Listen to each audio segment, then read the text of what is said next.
今次同大家用30分鐘煮出一個台式滷肉飯，相信大家去台灣旅遊嘅時候，必食清單裏邊一定有台式滷肉飯。呢道菜嘅主角必須要準備一件帶皮半肥瘦嘅豬腩肉，用鐵鍋爆炒出獨特嘅香氣，少油多香，每一啖都係膠質同肉香，配白飯簡直係一流啊！首先，我哋準備帶皮嘅豬腩肉，清洗之後切條，記住一定要帶皮先有足夠嘅膠質，煮出嚟先夠滑。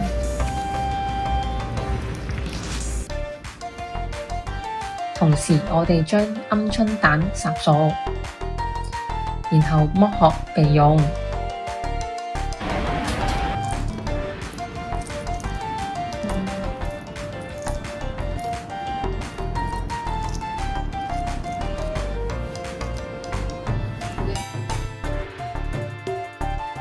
再將紅蔥頭切片，同蒜頭切粒備用。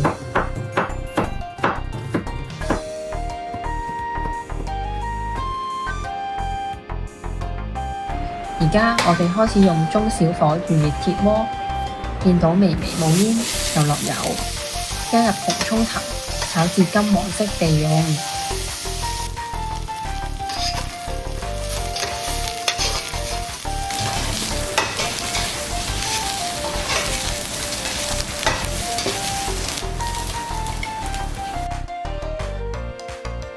然後用返同一隻鑊加入帶皮嘅豬腩肉，慢慢炒至表面焦香油亮，肉香完全逼出嚟。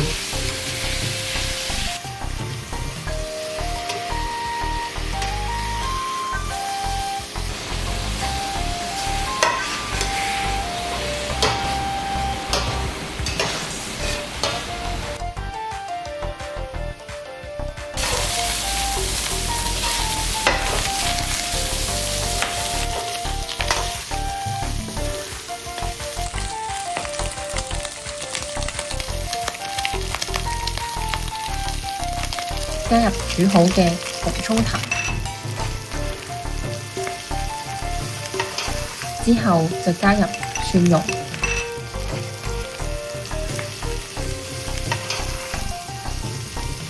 豉油、米酒、五香粉、胡椒粉、糖、翻炒。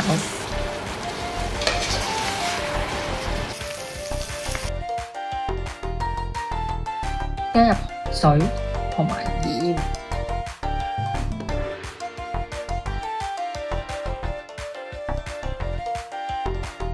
煮好嘅鵪鶉蛋一齊翻炒，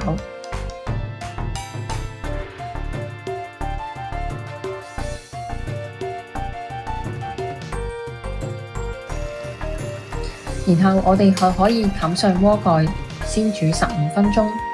再煮細火，慢慢煮至滷汁變得濃稠。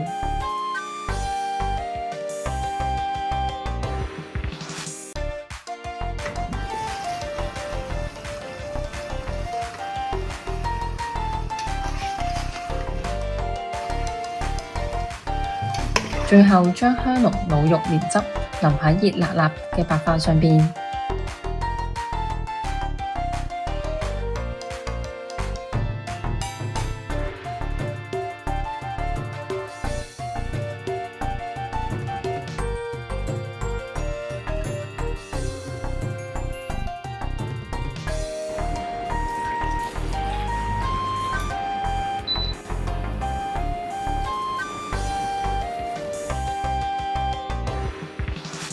再加少少椰菜配菜，一道地道嘅台灣味台式滷肉飯就完成㗎啦！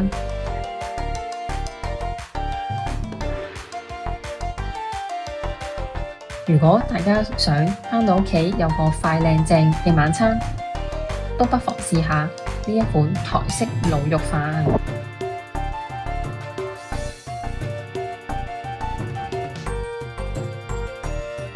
剝皮辣椒肉醬炒麵主要嘅味道同口感都來自於剝皮辣椒，係台灣花蓮嘅特產，辣味溫和，加上剝皮處理嘅辣椒，保留脆脆嘅口感。作為炒麵、炒飯、炒肉嘅配料都非常之適合，可以話係百搭嘅配菜類。今次嘅剝皮辣椒肉醬炒麵嘅食材都非常之簡單。首先，我哋將剝皮辣椒、蒜頭、洋蔥、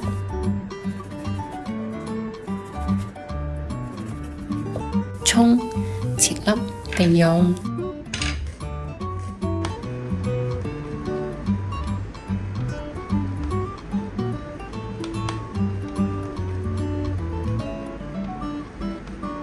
然後我哋可以開始預熱鐵鑊，倒入已經調味好嘅蛋漿，煎熟。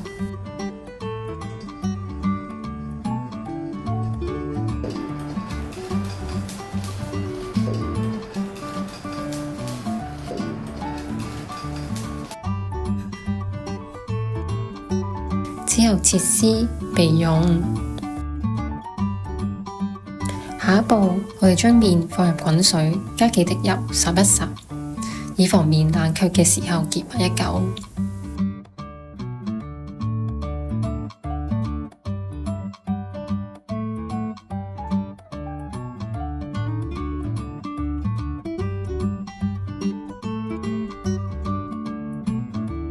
而家我哋將鐵鑊保持中火，加入蒜頭、洋蔥爆香。等洋蔥微微焦糖化嘅時候，我哋就可以加入埋剝皮辣椒、豬肉碎，炒至9成熟。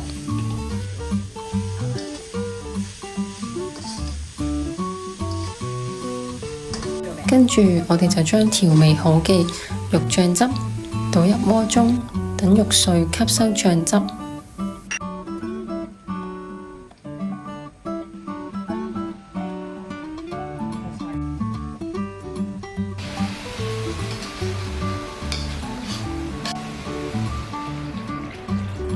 煮5至10分鐘，等醬汁收汁至一半嘅時候，我哋就可以將煮好嘅麵同蛋絲加入去鍋裏邊，炒埋一齊。起鍋之前，我哋滴少少醋提味提香，最後灑上少少嘅蔥花，咁呢道菜就完成㗎啦。大家都不妨一試啊！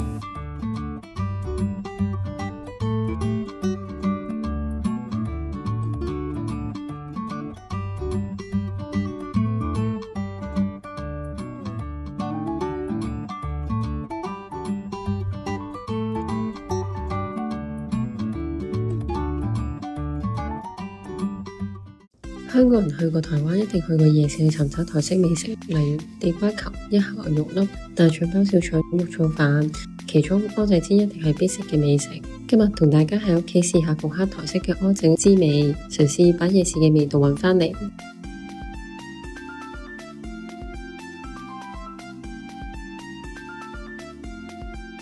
我哋開始調配粉漿，將地瓜粉、粟粉、麵粉、水同埋少少鹽攪拌均勻，等粉漿有啲鹹味。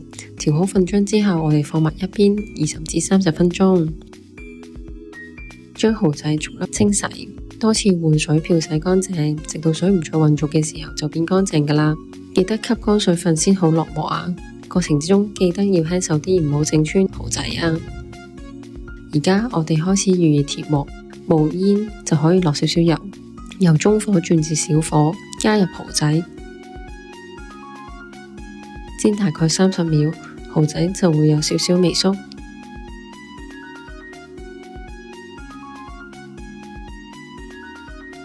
然後我哋加入2至3湯匙嘅粉漿，煎到粉漿由白色變咗做透明色嘅時候，我哋喺邊邊加少少油，等邊緣煎至脆口。等粉漿定型之後，我哋再加入蛋液。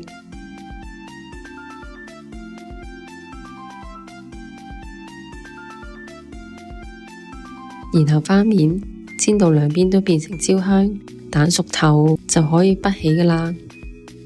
而家我哋開始煮台式特色醬汁，將辣豆瓣醬、番茄醬、味噌、糖、少少粟粉、凍水加入鍋裏邊攪拌到融化冇火粒，然後開中小火將醬料攪拌均勻，然後我哋就可以熄火噶啦，千祈唔好大滾，咁樣好容易燶噶。將台式特色嘅醬汁淋上蚵仔煎上邊，咁我哋就大功告成噶啦。鮮嫩嘅蠔仔配上脆而 Q 軟口感嘅粉漿，野味嘅滋味就翻晒嚟啦！大家都喺屋企試下啦〜